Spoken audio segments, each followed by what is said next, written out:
سلامونه درنو لیدونکو، وحید الله زیار یم. په دې هیله یم چې تاسو به روغ او جوړ وئ. د ټلویزیوني راپور آنلاین کورس ته پخیر راشئ.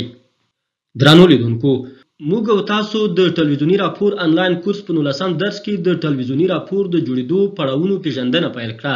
د هغې له جملې مو د راپور لپاره پر موضوع ټاکنې بحث وکړ او د موضوع ټاکنې لپاره مو 3 سرچینې یادې کړې. نن د دغه آنلاین کورس شلم درس ده چې د موضوع ټاکنې په 3 سرچینو به پکې مفصل بحث وکړو.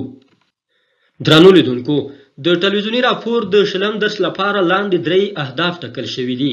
لومړی، محصلانو ته د راپور لپاره د موضوع ټاکنې لومړۍ سرچینه یعنی مشاهده ورپېژندل.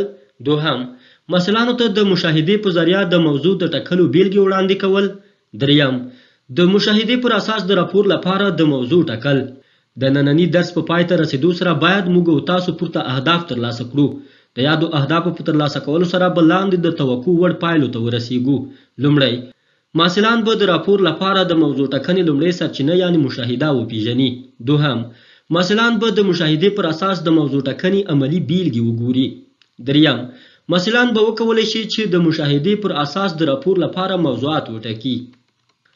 درنو لیدونکو، موږ او تاسو په تیر درس کې ویلي وو چې په ژورنالیزم کې د موضوعاتو د ټاکلو لپاره عموماً له 3 سرچینو څخه استفاده کیږي چې عبارت دي له مشاهدې، مطالعې او همدارنګه تجربې څخه.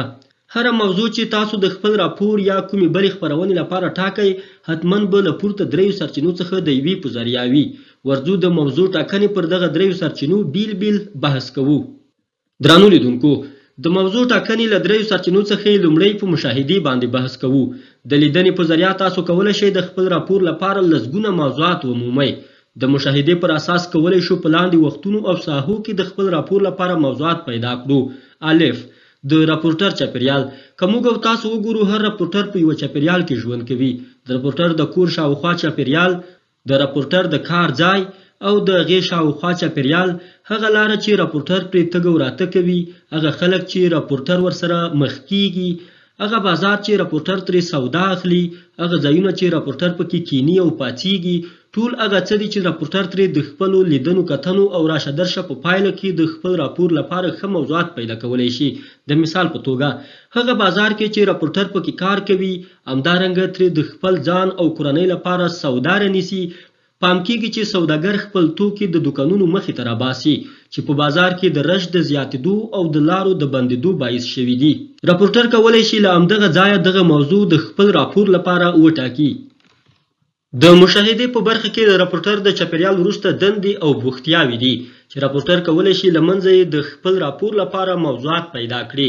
مختلفې دندې او بوختیاوې یا دندو او بوختیاوو پورې تړلي مسایل لکه په اړونده برخه کې پرمختګونه، ستونزې، ګټې، توانونه او داسې نور د راپور لپاره ښه موضوعات کیدلی شي.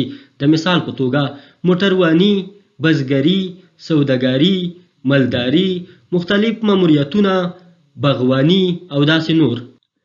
درنو لیدونکو، د مشاهدې په برخه کې 3مه برخه چې موږ د خپل راپور لپاره موضوعات ترې ټاکلی شو مختلف موسمونه دي. په هغه ټولنه کې چې موږ او تاسو ژوند کوو، هر کال 4 مختلف موسمونه راځي چې عبارت دي له پسرلي، اوړي، مني او ژمي څخه. دغه هر یو موسم له ځانه سره مختلف حالتونه، کیسې او منظرې لري. کولی شو له اړونده موسمونو او موسمونو پورې تړلو حالتونو څخه د خپل راپور لپاره مختلف موضوعات پیدا کړو.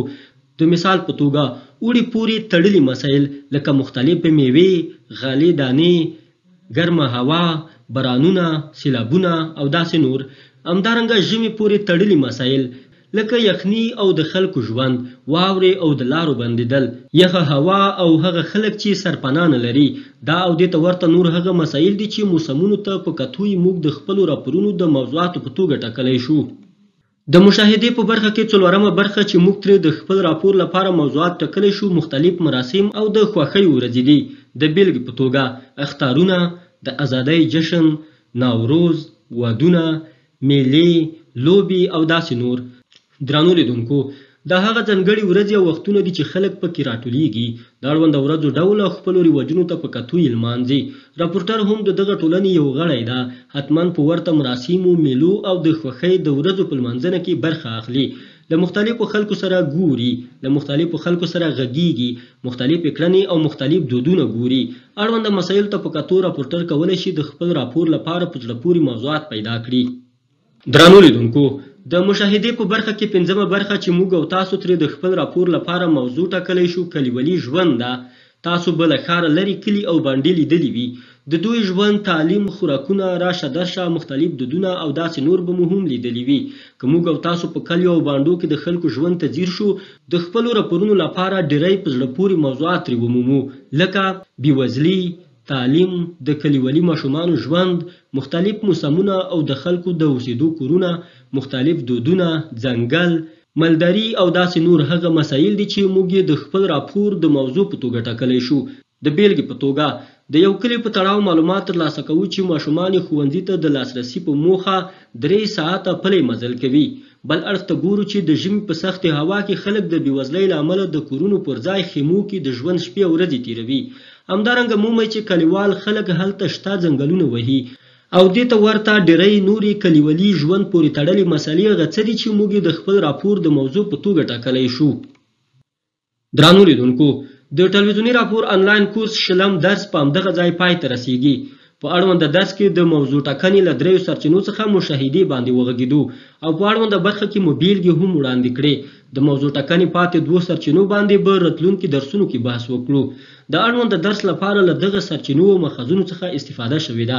که د ننني درس په تړاو پوښتنه او یا هم نظر لرئ، د پوښتنو او تبصرو په برخه کې شریک کړئ. له توجه مو ډېره مننه.